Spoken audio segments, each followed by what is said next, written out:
Hello everyone, and welcome to another edition of Jersey Shore Pondscapes videos. My name is Chris, and today we're going to be talking about feeding your koi. I get a lot of questions from my clients about how much should I feed my fish, what should I feed my fish, when should I feed my fish, when do I stop feeding the fish in the fall, when do I start feeding them again in the spring. Okay, so we're going to look at a bunch of these questions and try to answer everything for you, and hopefully make it a lot easier. Your fish are depending on you for food.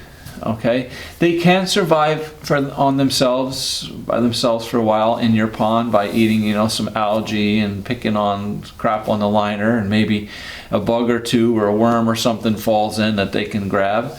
But for the most part, they're pretty dependent on you for their food. And it shouldn't be a chore to feed your fish. It actually is the fun part. It's something that is a real big attraction, especially for little kids and even adults. Man, to go out and feed your fish at night, get home from work and go feed your fish, a lot of people really enjoy that. So, what are we feeding our fish? All right, so there's all different kinds of fish foods available, right? If you go to your pet stores, your pond supply places, sometimes garden centers, they all sell different types of fish food. So basically, let's talk about what's available. Okay, so there are what's called a spring and fall food.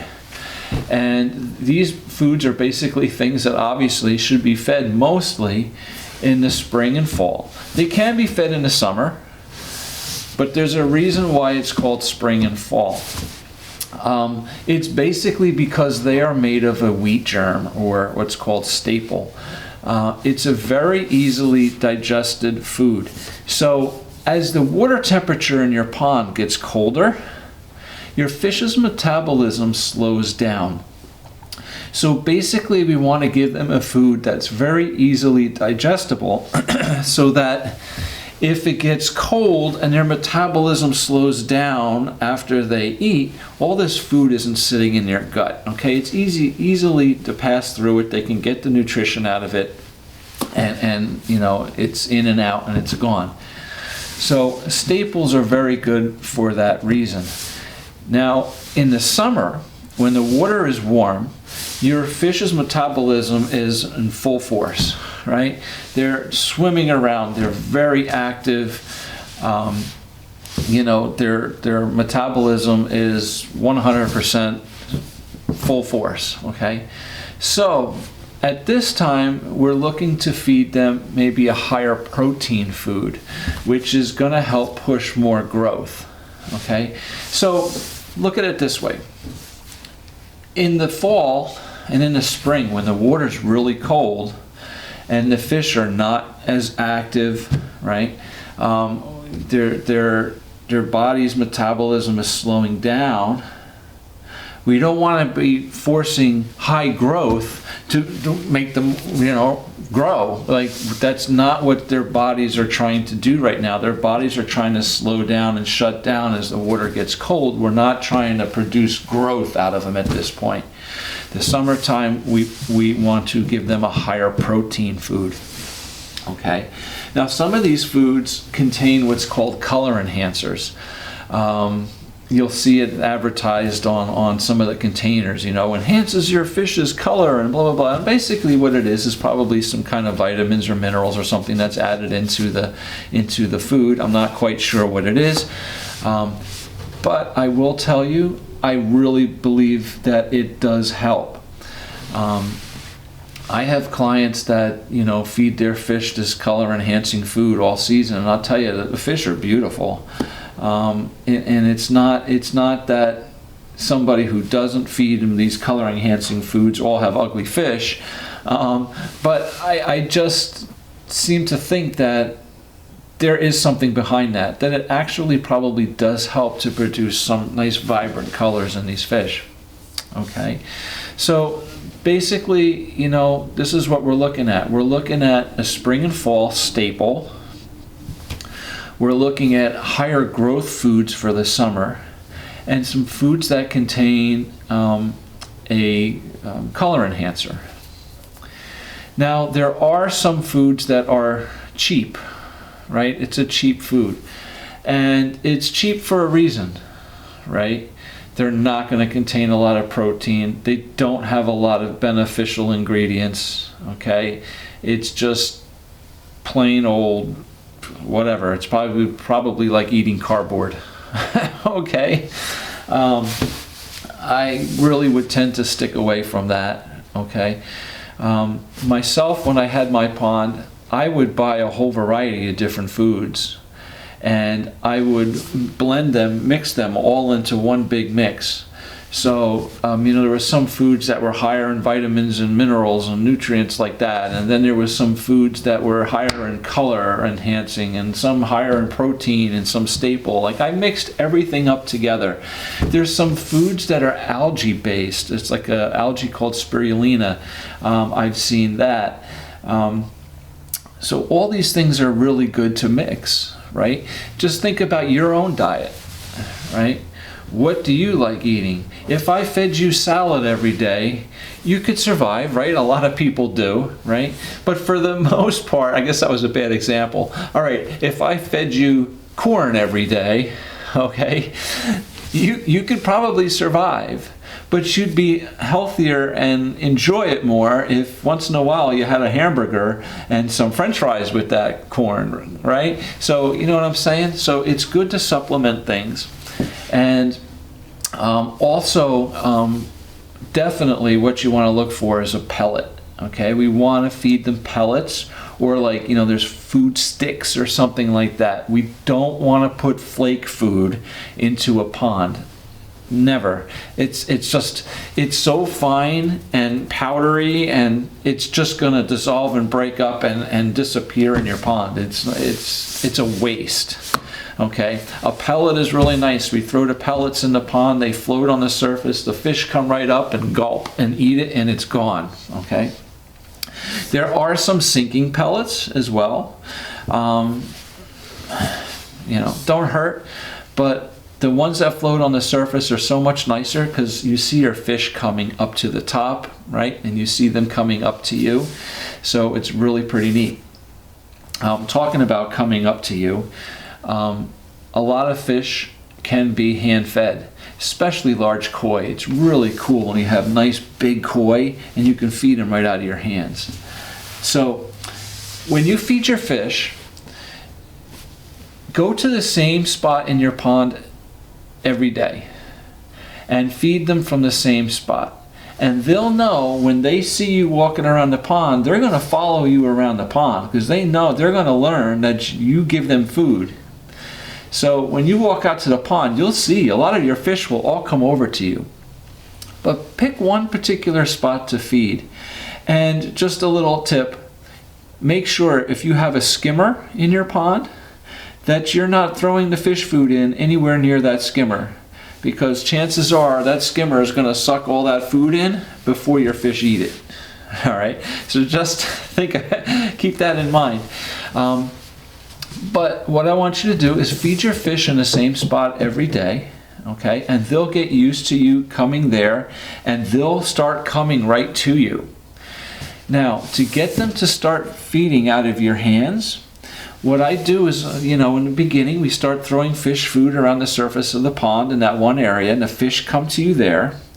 Then what you're going to start to do is take a handful of fish food, and you're going to start to put your hand underwater with the food in it, and slowly release some food out of it. Okay? Now the fish are going to learn that your hand is releasing food. There's food coming out of this object in their pond, okay?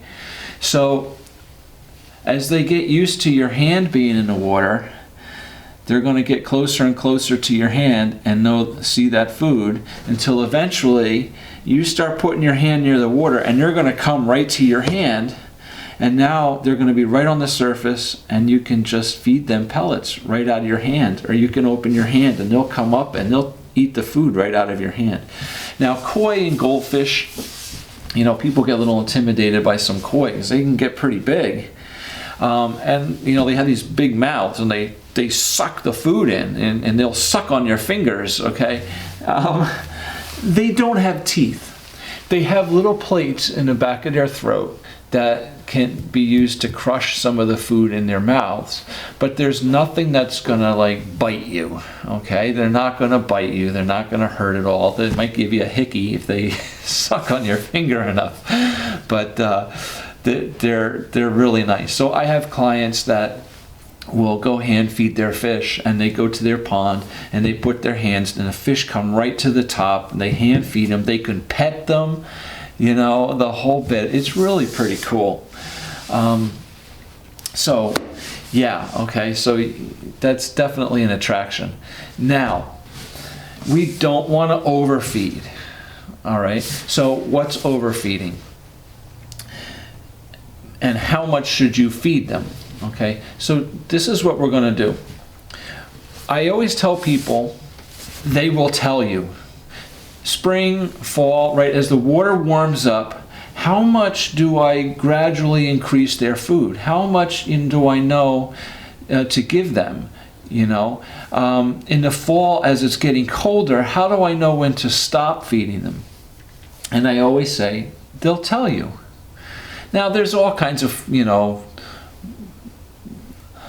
concepts and you know, once your pond temperature is below 55 degrees, stop feeding. Well, who, you know, really, like, most people don't have thermometers and know exactly what their pond temperature is, and you know, what the pond temperature is in the morning might not be what it is in the afternoon. You know, I really don't go by that. Just use a little common sense. If you know that it's 60 degrees today, and tonight it's going to go down to 30s, maybe you don't want to give those fish so much food today. And if you do, hopefully it's a wheat germ-based food. But as the water temperature gets colder, or warmer, vice versa, they'll tell you how much they want. So let's go by this. Let's start right here. In the summer, the fish are fully active. I don't know, I'm not saying, you know, how much, you know, I've had clients in as pond clubs that are, you know, they're great people and they love their fish, absolutely, but they get a little fanatical, right? They're actually out there weighing the amount of food they're putting into the pond according to the size of their fish in the water. That gets a little overboard. I mean, okay, we don't have to do that. But what I'm going to tell you is we're going to take this summer where they're fully active and they're fully feeding first, okay? I don't know how many fish you have in your pond, but just for an example, let's say we're going to take, you know, a cup full of food. And if we throw that 1 cup full of food in the pond, and all the fish come up and they're eating and everything's crazy, it's like a feeding frenzy, shark's feeding frenzy, right? They eat all that food, and within, you know, 2 minutes, all that food is gone. Gone. Maybe we can throw in a little bit more. But you will see, as the fish are feeding, they're going to start slowing down. At first, it's crazy. Sometimes you throw food into the pond and the fish just, like, they practically jump out of the water to come get the food. But then after a couple minutes of eating, they're slowing down. Like, instead of jumping out of the water, now they just kind of swim, and they'll come and grab a piece or two and then kind of swim down and around. Okay, so things kind of slow down a little bit. At that point, you can stop feeding. All right? Just make sure, no matter what you put in the pond, that there's nothing left over after, you know, 5 minutes or so after you fed them. If you have fish food floating in the pond 5-10 minutes after you've fed them, you fed too much. And the thing is with that is, it's just a waste, right? It's a waste of money because the fish aren't eating this food, and the food is just going to rot and you know, sink in the pond or get caught in the skimmers, and it's going to just pollute the pond, so to speak, some more. But it's mostly, it's a waste of money. So, you know, why put all this extra food in the pond if they're not going to eat it?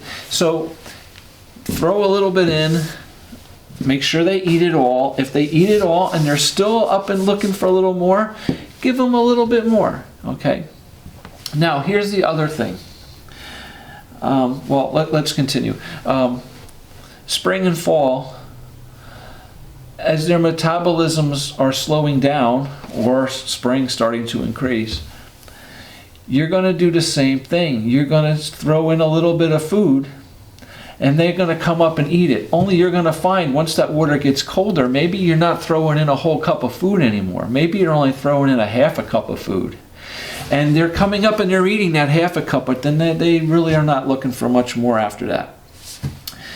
And then, next week you're going to come out with that half a cup of food and you're going to throw it in there and they're not eating it all.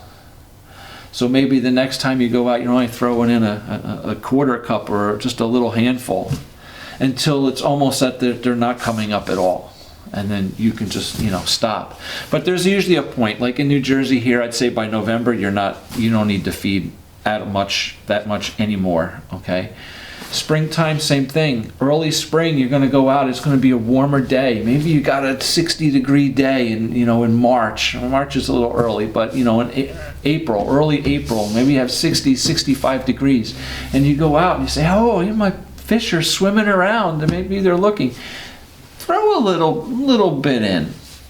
Okay, just make sure that night it's not going to go down to 20. Okay, we don't want, again, all that fish food to sit in their guts. So wheat germ food, right, when it's cold, give them a little bit, maybe they'll eat it, but don't go crazy. But as the water temperature increases and they become more and more active, you can start giving a little bit more and a little bit more. Now, the next thing is how much do I feed them? Okay, well, here's the thing.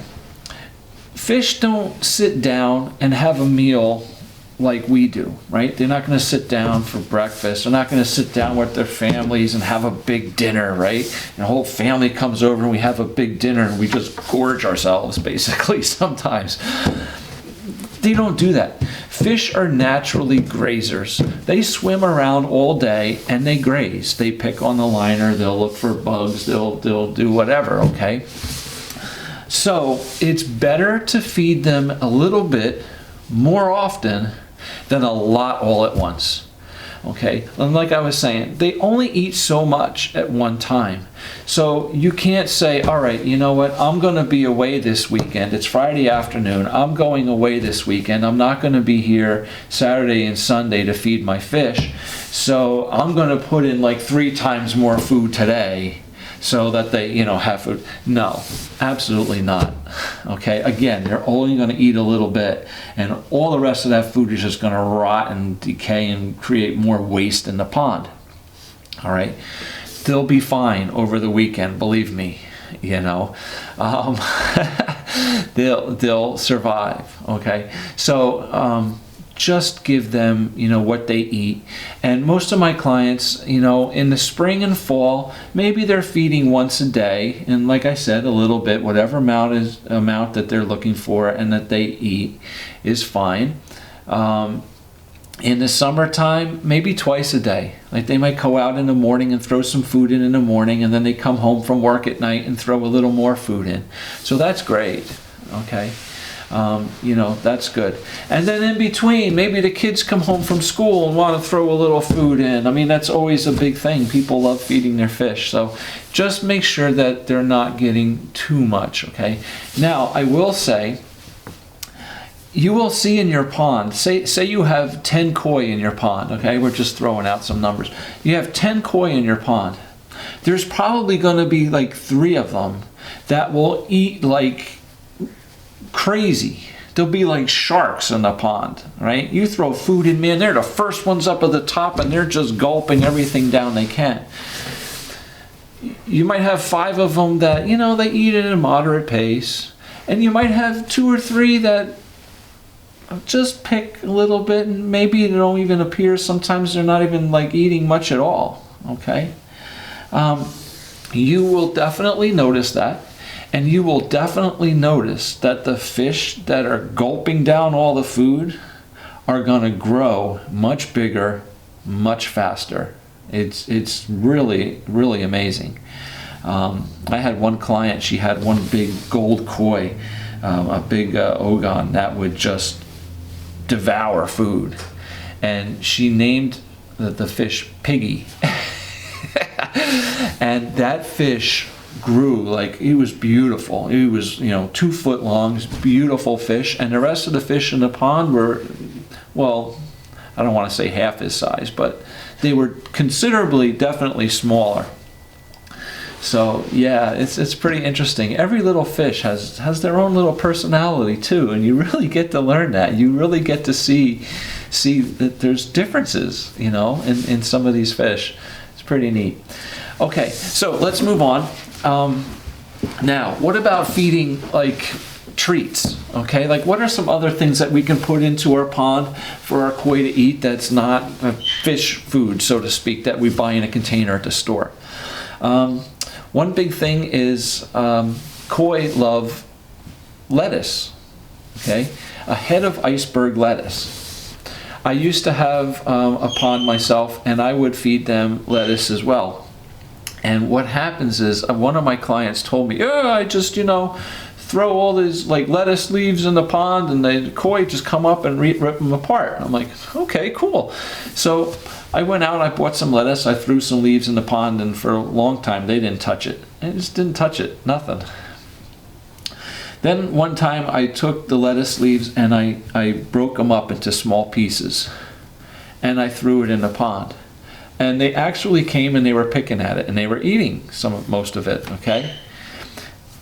I started increasing the size of the leaves. And eventually it got to the point where I'd just take that head of lettuce and I'd break a big leaf off of it and throw it in, and the fish would just come up and grab that leaf and take it down underwater, and all the other fish would chase them around, and they'd be ripping it apart, and they would all eat it. After a while, I started taking the whole head, and I'd throw the whole head of lettuce into the pond, and all night you would hear the fish sucking on that head of lettuce. You'd hear, like, and the next morning there'd be like a core floating in the pond. It's incredible. They love that. Water hyacinths, another floating plant. They definitely eat all the roots out of it, but I have a lot of clients that grow these water hyacinths in a separate little tank or something, a big garbage pail or something, and as they grow and spread in the garbage pail, they take them out and they throw them in the pond, and they feed their fish all the water hyacinths in the pond, and they rip those apart and they eat all that up. Also things like, I've had clients feed them Cheerios. I've heard different stories about that it might not be so good, but I mean, as long as it's the natural Cheerios and it's not all these flavored crazy sugar-coated cereals, I think it's probably won't hurt them a little bit, right? Everything's good in moderation. There's dried worms, blood worms and mealworms and stuff like that they like. I have another client, he has a saltwater tank, fish tank in his house. He's got all kinds of frozen shrimp and krill, and he would throw that into the pond, a little freeze-dried shrimp and stuff. They love that. I actually have seen clients buy raw shrimp and chop them up and throw into the ponds. There's watermelon. I have people that feed their koi watermelon. They just cut the chunks up and throw it in the pond. And oranges. So yeah, there's some different stuff you can feed your fish. I guess they're like treats. There's things called koi cookies. I've seen that, and they actually look like little round cookies. And you can throw that stuff in the pond too, and they just chomp away at it. Also, when I'm thinking about something like a koi cookie, right, it's large, like, so you're saying, well, how's a fish going to eat it? Well, same thing with little fish, okay, because I had this question a lot too. Feeding pellets and sticks in the pond, people say to me, well, I've got all these little baby fish in my pond. How are they going to eat those big pellets? They can't get it in their mouth. Well, keep in mind, as those pellets are wet and they start getting saturated with water, they do kind of break up. Right? So believe me, they're going to pick at these little sticks, and wait, while that stick might be, bigger than the fish's whole head, it will break apart and they will get little pieces off of it. All right. So yeah, I'm kind of getting hungry myself now. So I hope that kind of answers all your questions about fish food and feeding the fish, and it's definitely the fun part of having it, you know. People always are excited to go out and feed their fish, and when they have friends and relatives, whatever, come to the house, they all want to go out and feed the fish. So keep that in mind too, right? You have a party in your backyard, and you know you have a bunch of people coming over. They're probably going to want to see you feed the fish. So I wouldn't go out there and throw 3 cups of food in the morning before everybody comes, right? Just wait on that feeding, and then, you know, once all your company comes and they're out there, and you have little kids that come over and want to feed the fish, give them each a little handful, and they can feed the fish, and it's pretty cool. It's a lot of fun. Okay, so I hope you enjoyed the video. Once again, you know, thank you for checking it out. I'm going to be doing a ton of videos on this channel, all about koi ponds, waterfalls, water gardens, everything. Let's you know, continue, and please hit the like button and subscribe, and it really helps me out. I appreciate it. It keeps me producing more videos, and I'm trying to cover topics about koi ponds and water features that are a little off the beaten path of, you know, liner, filters, UV lights, skimmers, pumps, and all that kind of stuff, right? You know, we were talking about wildlife, we're talking about feeding the fish now. I've got a bunch of other topics, so, you know, please hit the subscribe button if you're interested in all this stuff, because I'm going to be producing a ton of videos out here on everything you can think of. So you'll get notifications when something new comes up, and check out my website, pondscapesandmore.com. I have a ton of pictures and videos and descriptions of a bunch of my work and the ponds that I've created over the last 25 years. So check it out. I hope you'll be inspired, and that's all for today. So have a great day, and we'll see you again soon.